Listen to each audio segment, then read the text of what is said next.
konsep rukun negara yang pertama. Kepercayaan kepada Tuhan. Betul!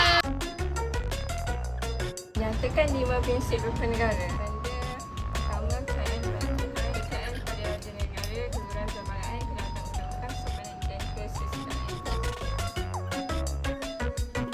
Apakah tujuan utama rukun negara dibuat? Untuk meningkatkan ekonomi negara. Salah, buat muka sedih.